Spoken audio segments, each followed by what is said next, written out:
ಇವತ್ತಿನ ದಿವಸ ಒಂದು ಹೊಸ ಪಾಯಸ. ಈ ಪಾಯಸದ ಹೆಸರು ಅಪ್ಪಿ ಪಾಯಸ ಅಂತ. ಒಂದು ಬೌಲ್ ಚಿರೋಟಿ ರವೆ, ಒಂದು ಬೌಲ್ ಮೈದಾ, ಒಂದು 2 ಸ್ಪೂನು ತುಪ್ಪ, ನೀರು ಹಾಕ್ಕೊಂಡು ಚಪಾತಿ ಹಿಟ್ಟಿನ ಹದಕ್ಕೆ ಕಲಿಸ್ಬೇಕು. ನೋಡಿ ನೆಂದಿದೆ, ನೋಡಿ ಈ ಥರ ಮೆತ್ತಿಗೆ ಚೆನ್ನಾಗಾಗಿದೆ. ಇದನ್ನು ಜೊತೆಗೆ ಈಗ ಒಂದು 2.5 ಲೀಟ್ರು ಗಟ್ಟಿ ಹಾಲು ಬ್ರೌನಾಗಿ ಕರಿಬೇಕಿದು. ಈಗ ಪುಡಿ ಮಾಡ್ಕೊಂಡಂಥ ಈ ಅಪ್ಪಿಯನ್ನು ಹಾಲಿಗೆ ಹಾಕ್ತೀವಿ. ಇದನ್ನು ಇದಕ್ಕೆ ಶಿಫ್ಟ್ ಮಾಡ್ಬೋಣ. ಸ್ನೇಹಿತರೆ ನಮಸ್ಕಾರ, ನಾನು ಶ್ರೀಧರ್ ಮೂರ್ತಿ, ಶ್ರೀ ಕೇಟ್ರರ್ಸ್ ಮೈಸೂರು. ಈ ಶ್ರೀ ಕೇಟ್ರರ್ಸ್ ಕಳೆದ 25 ವರ್ಷಗಳಿಂದ ಬಹಳ ಅಚ್ಚುಕಟ್ಟಾಗಿ ನಡ್ಕೊಳ್ತಾ ಬಂದಿದೆ. ಎಲ್ಲ ನನ್ನ ಗ್ರಾಹಕ ದೇವರುಗಳ ಪ್ರೀತಿಗೆ ಪಾತ್ರವಾಗಿದೆ. ನಿಮ್ಮ ಮನೆಯಲ್ಲಿನ ಎಲ್ಲ ಶುಭ ಸಮಾರಂಭಗಳು, ಮದುವೆ, ಗೃಹ ಪ್ರವೇಶ, ನಾಮಕರಣ, ಮುಂಜಿ ಇತ್ಯಾದಿ ಫಂಕ್ಷನ್ಗಳು, ಎಷ್ಟು ದೊಡ್ಡ ಕಾರ್ಯಕ್ರಮ ಆದರೂ ಪರವಾಗಿಲ್ಲ, ಎಷ್ಟು 1000 ಜನಗಳದಾದರೂ ಪರವಾಗಿಲ್ಲ, ಅದನ್ನು ಅಚ್ಚುಕಟ್ಟಾಗಿ ಎಲ್ಲೂ ಚ್ಯುತಿ ಬಾರದಂತೆ ನಡೆಸ್ಕೊಳ್ತೀವಿ. ನಿಮ್ಮ ಯಾವುದೇ ಅವಶ್ಯಕತೆಗಳಿಗೆ ನನ್ನ ನಂಬರ್ಗೆ ಸಂಪರ್ಕಿಸಿ. ನೀವಿರುವಲ್ಲಿಗೆ ಬಂದು ನಾವು ಆರ್ಡ್ರನ್ನ ತೊಗೋತೀವಿ ಅಂತ ಹೇಳ್ತೀನಿ. ನಮಸ್ಕಾರ. ಇವತ್ತಿನ ದಿವಸ ಒಂದು ಹೊಸ ಪಾಯಸ. ನೀವು ಕೇಳಿರ್ತೀರಿ, ಕೆಲವರು ತಿಂದಿರ್ತಾರೆ, ಕೆಲವರು ತಿಂದಿರಲ್ಲ. ಈ ಪಾಯಸದ ಹೆಸರು ಅಪ್ಪಿ ಪಾಯಸ ಅಂತ. ಅಪ್ಪಿ ಪಾಯಸ ಮಠಗಳಲ್ಲಿ ಇದರಲ್ಲಿ ಹೆಚ್ಚು ಮಾಡ್ತಾರೆ. ನಾನಿವತ್ತು ಅದನ್ನು ನಿಮಗೆ ತೋರಿಸ್ಕೊಡ್ತೀನಿ. ನಾನು ಹೇಗೆ ತೋರಿಸ್ತೀನಿ ಹಾಗೆ ಮಾಡಿ ಭಾಳ ಅದ್ಭುತವಾಗಿ ಬರುತ್ತೆ ಅಂತ ಹೇಳ್ತಾ ಶುರು ಮಾಡೋಣ. ಬನ್ನಿ ಅಪ್ಪಿ ಪಾಯಸ ಸ್ಟಾರ್ಟ್ ಮಾಡೋಣ, ಹೇಗೆ ಮಾಡೋದು ಅಂತ.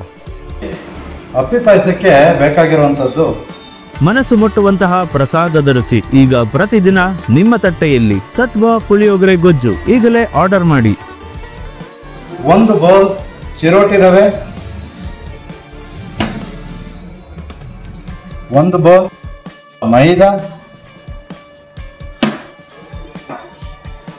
ಒಂದು 2 ಸ್ಪೂನು ತುಪ್ಪ, ಇದನ್ನು ಹಾಕಿ ಸ್ವಲ್ಪ ನೀರು ಹಾಕ್ಕೊಂಡು ಚಪಾತಿ ಹಿಟ್ಟಿನ ಹದಕ್ಕೆ ಕಲಿಸ್ಬೇಕು.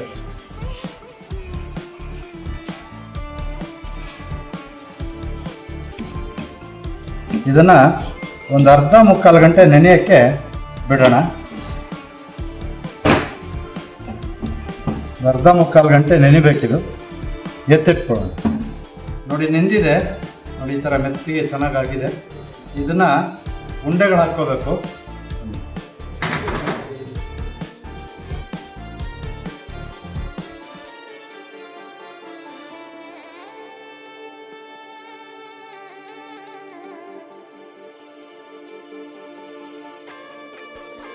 ನೈಸರ್ಗಿಕ, ರುಚಿಕರ ಹಾಗೂ ಶುದ್ಧ ಆರೋಗ್ಯಕರ ಎಣ್ಣೆಗಾಗಿ ಬಳಸಿ ಸತ್ವ ಕೋಲ್ಡ್ ಪ್ರೆಸ್ ಆಯಿಲ್ಸ್. ಈಗಲೇ ಆರ್ಡರ್ ಮಾಡಿ.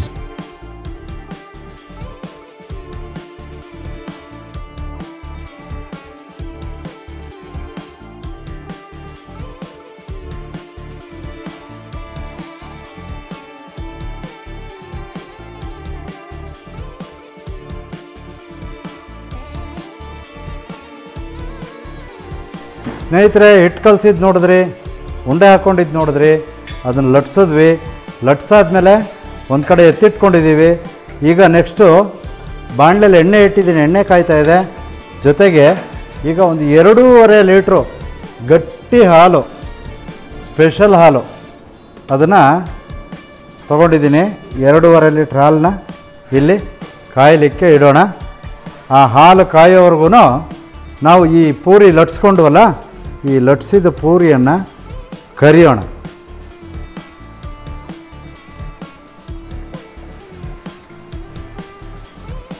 ಬ್ರೌನಾಗಿ ಕರಿಬೇಕಿದು. ಬೆಳ್ಳಗೆ ಕರೆದ್ರೆ ಮೆತ್ತಗಿರುತ್ತೆ. ಸೊ ಹಾಗಾಗಿ ಇದನ್ನು ಬ್ರೌನಾಗಿ ಕರಿಬೇಕು.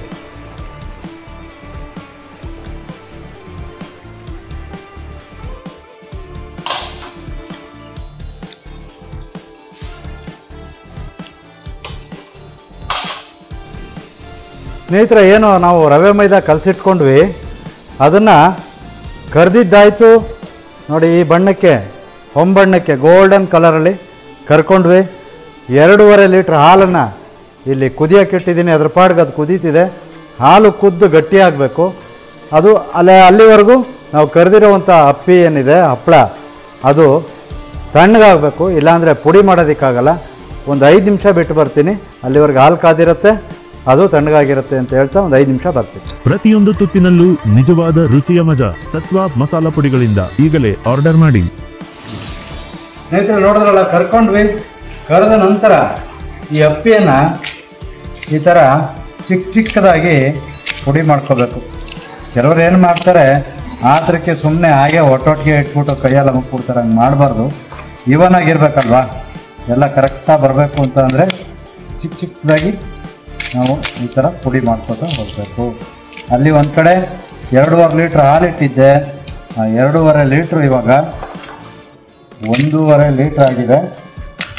ಕುದ್ದು ಗಟ್ಟಿಯಾಗಿದೆ.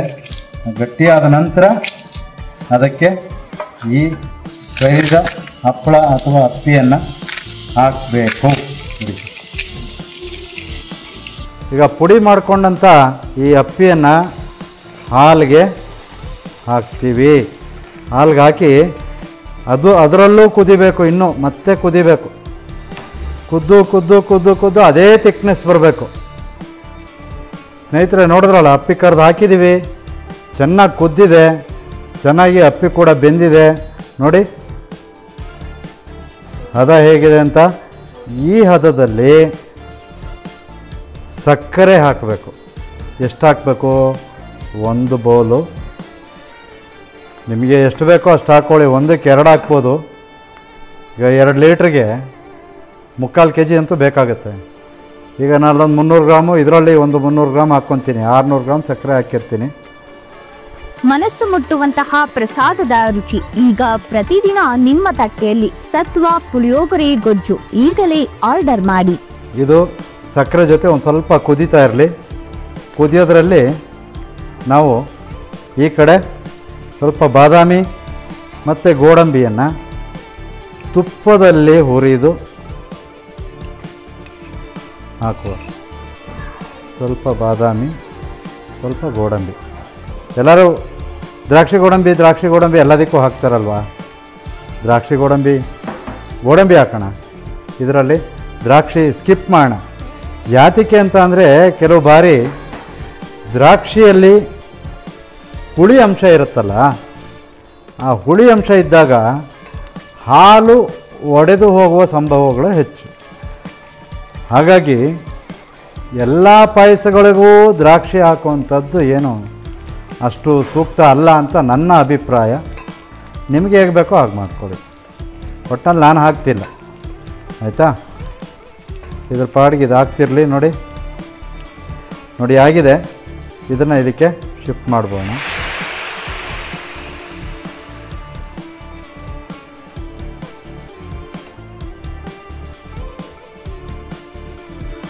ಒಂದು ಸ್ವಲ್ಪ ಏಲಕ್ಕಿ ಪುಡಿ ಹಾಕ್ಬಿಟ್ಟು ಮುಗೀತು. ಅಪ್ಪಿ ಪಾಯಸ ಆಫ್ ಮಾಡೋದು. ಬಾದಾಮಿ ಗೋಡಂಬಿ ಎಲ್ಲ ಬ್ರೌನಾಗಿ ಚೆನ್ನಾಗಿದೆ, ಆಯಿತಾ? ಆಫ್ ಮಾಡೋಣ. ಅಲ್ಲ, ಅಪ್ಪಿ ಪಾಯಸ ಮಾಡೋದು ಹೇಗೆ ಅಂತ ಮುಂದಿನ ದಿನಗಳಲ್ಲಿ ಇನ್ನೂ ಒಂದು ಒಳ್ಳೊಳ್ಳೆ ಖಾದ್ಯದೊಂದಿಗೆ ನಿಮ್ಮ ಎದುರುಗಡೆ ಬರ್ತೀನಿ. ಅಲ್ಲಿವರೆಗೂ ನಮಸ್ಕಾರ.